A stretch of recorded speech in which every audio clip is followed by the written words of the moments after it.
ये बात साल 2021 की है। उत्तर प्रदेश के जिला गौतम बुद्ध नगर का थाना बिसरक का एक गांव लगता है। दरअसल एक परिवार के अंदर 4 सदस्य रहते हैं, पति पत्नी, बेटा और बेटी। बेटा बेटी की उम्र 13 साल और 14 साल के आसपास होती है। माँ और बाप बाहर काम करने के लिए चले जाते हैं। बेटा बेटी स्कूल से आने के बाद अक्सर दोनों आपस में ही खेल लिया करते थे। एक मोबाइल होता है और एक ही मोबाइल से वो होमवर्क भी किया करते थे, साथ ही उसमें कुछ अपनी मनपसंद की वीडियो भी देख लिया करते थे।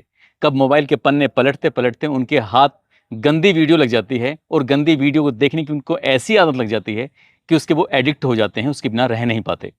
अब जैसा वीडियो के अंदर होता है, बहन और भाई मिलकर फिर वैसी ही हरकतें करने लगते हैं। लेकिन माँ और बाप को इस बात की भनक तब लगती है जब उनकी बेटी का पेट बड़ा होने लगता है, यानी कि वो प्रेग्नेंट हो जाती है। और जब ये कहानी सोशल मीडिया के माध्यम से लोगों को पता चलती है तो लोगों को यकीन नहीं हो रहा था कि मोबाइल की दस्तक जब बच्चों के जीवन में दे दी जाती है तो उसने बच्चों के जीवन को कुछ इस तरह से बर्बाद कर दिया है।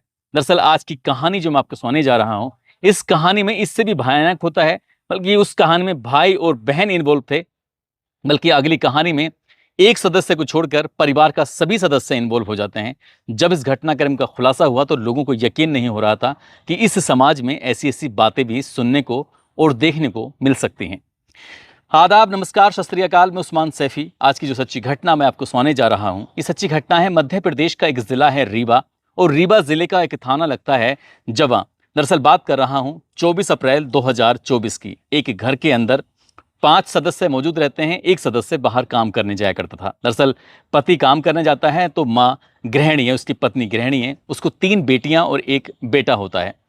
24 अप्रैल 2024 की सुबह लगभग 7 बजे के आसपास का वाकया है, जब परिवार के सभी सदस्य अपने अपने बिस्तर से उठते हैं तो जो 9 साल की सबसे छोटी वाली लड़की है वो घर के आंगन में मृत अवस्था में पाई जाती है।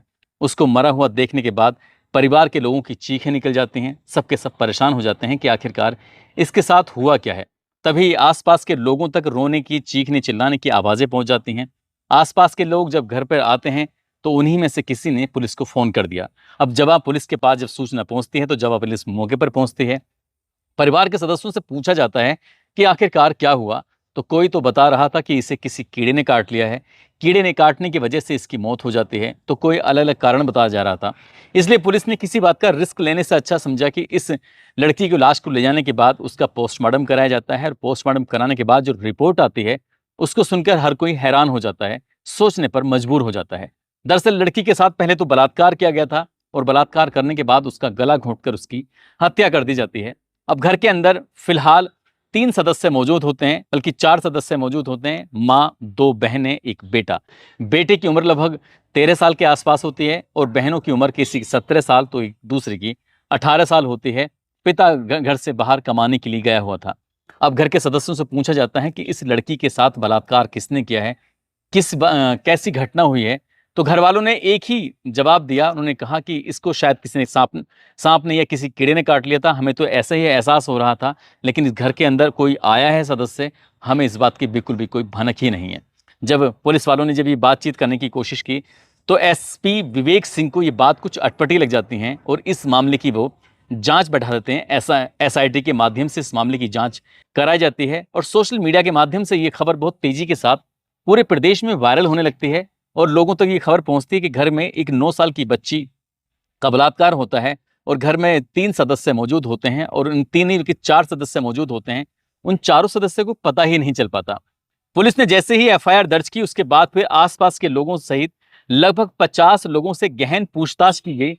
उन लोगों से पूछताछ की गई जिसका इस लड़की से डायरेक्ट इनडायरेक्ट मिलना जुलना कुछ भी होता था, जिस पे जरा सा भी शक होता था। पुलिस ने ऐसे लोगों की सूची तैयार की, और सूची तैयार करने के बाद उनसे बातचीत करने की कोशिश की, लेकिन पुलिस को कुछ सफलता मिल नहीं पा रही थी। और धीरे धीरे करके 1 महीने का वक्त बीत जाता है, और 1 महीने के बाद फिर दूसरा महीना भी इस तरह से आ जाता है। और ये मामले की जब जांच पड़ताल के लिए जब बात पुलिस पर दबाव पड़ रहा था कि आखिरकार हुआ क्या है, किसने किया है, तो पुलिस इस मामले को लेकर बड़ी कंफ्यूज हो जाती है कि करे तो क्या करे। पुलिस ने फिर से जांच पड़ताल करनी शुरू की। 3 महीने बीत जाते हैं। 26 जुलाई 2024 को आखिरकार इस घटनाक्रम का खुलासा होता है, और जब इस घटनाक्रम का खुलासा हुआ तो लोगों को यकीन नहीं हुआ। दरअसल इस घर के अंदर 3 बहनें, एक भाई। भाई इसमें 2 बहनों से छोटा होता है, और एक सबसे छोटी बहन होती है। पिता बाहर काम करता है, माँ घर पे रहती है। लड़के के हाथ में हर वक्त मोबाइल हुआ करता था। मोबाइल के बिना वो एक पल भी रह नहीं पाता था और उसमें अक्सर कुछ ना कुछ देखा करता था। जब माँ बाप बहनें वगैरह उसे टोका करते थे, रोका करते थे, तो वो एक ही बात कहता था कि मैं पढ़ाई कर रहा हूँ। जब पढ़ाई की वाली बात आती है तो घर वाले बिल्कुल शांत हो जाते हैं, लेकिन उसकी आदत थी वीडियो देखने की, और वीडियो में भी वो पॉर्न वीडियो देखता था, बिल्कुल फिल्में देखता था, और उसको इतनी बुरी लत लग जाती है कि बिना उसके वो रह नहीं पाता था। 23 और 24 जुलाई 2024 की रात को उसके मन में अचानक से ख्याल आता है, और ख्याल कुछ इतना भयानक आता है जो कोई सोच भी नहीं सकता। दरअसल वो अपनी 9 साल की बहन के साथ सो जाता है और उसके साथ वो गंदी हरकतें करने लगता है। बहन बार बार उसको रोक रही थी, टोक रही थी, और वो चीखने की जब कोशिश कर रही थी तो वो उसका मुंह दबा दिया करता था।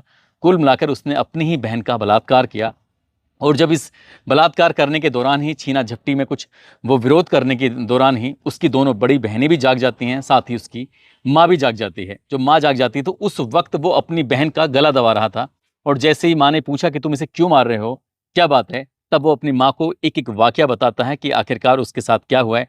वो बताती है कि ये जो भी कुछ तुमने गंदा काम किया है, वो सारी की सारी बातें अपने पापा से बताएगी, पिताजी को बताएगी कि तुमने कितना गंदा काम किया है।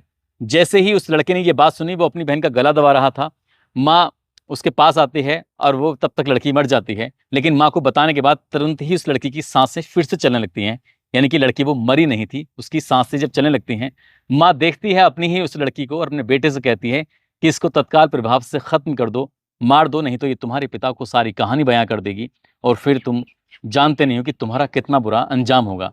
जैसे ही माँ ने अपने बेटे से ये बात कही, तब उसके बाद उस बेटी का गला दबाया जाता है, उसकी हत्या कर दी जाती है, उसकी लाश को आंगन में छोड़ दिया जाता है, ये कहकर कि इस बात का किसी को पता नहीं चलेगा और ये बात आई गई हो जाएगी। तो इसलिए उन लोगों ने एक प्लान किया, उसमें दोनों बहन भी शामिल हो जाती हैं, माँ भी शामिल हो जाती है, और बेटा तो खैर पहले से ही शामिल था। अगला दिन निकलता है और वो इस तरह से रोने पीटने की आवाज़ें निकालते हैं, ताकि ये मौत किसी कीड़े काटने की वजह से या किसी सांप के काटने की वजह से सबको लगे।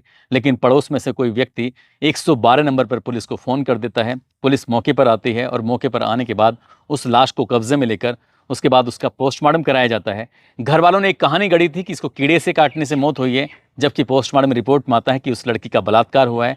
बलात्कार के बाद उसका गला दबाकर हत्या कर दी जाती है, और 3 महीने तक पुलिस इस मामले की जांच पड़ताल में दिन रात लग जाती है। आखिरकार 3 महीने के बाद 26 जुलाई 2024 को इस घटनाक्रम का खुलासा जब होता है, तो लोगों को यकीन नहीं हो रहा था कि एक भाई जिसकी उम्र 13 साल है, वो अपनी ही बहन के साथ ऐसा गंदा घिनौना कृत्य आखिरकार कैसे कर सकता है।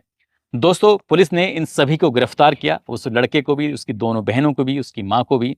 और जब इस पिता को ये बात पता चली तो पिता को ये यकीन ही नहीं हो रहा था कि आखिरकार ऐसा कैसे हो सकता है। पिता का रो रो कर बुरा हाल हो जाता है। पुलिस ने इन्हें गिरफ्तार किया, गिरफ्तार करने के बाद जेल भेज दिया।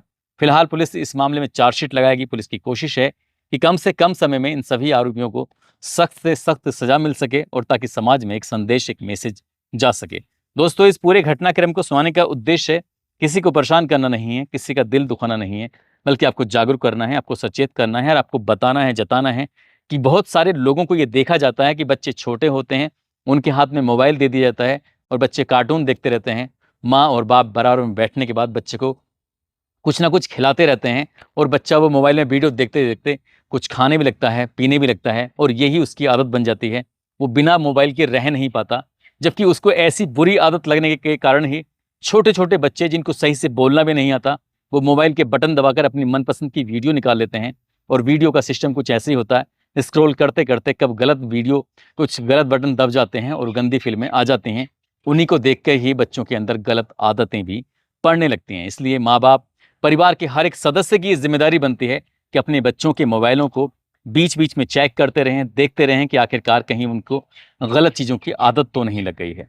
दोस्तों, जाते जाते आज अनीता रावत हैं, सरिता कुमारी हैं, इरशाद सैफी, नितिन, सविता, नीलम, प्रिंसी, मंजू, सोना, प्रतीक, सोनम, कासिम गुज्जर, गंगा गुप्ता, फरहान खान, प्रियंका गौतम, विपिन कुमार, गायत्री सिंह, परी मिश्रा, मंगला देवी, अर्चना कुमारी, राधा शर्मा, दानिश आज़मी, चमन यादव, रानी भारती, पायल सिन्हा, चांदनी आलम, कोमल निषाद, शालिनी कुमारी, नीतू सिंह, राशि गुप्ता, प्रभा यादव, रश्मि गुप्ता, गुड़िया गुप्ता, रेणु पांडे, श्रवण कुमार, इंदु यादव, इन सब लोगों ने नाम लेने की अपील की थी। आप सब लोग अपना ख्याल रखें, सुरक्षित रहें। जय हिंद, जय भारत।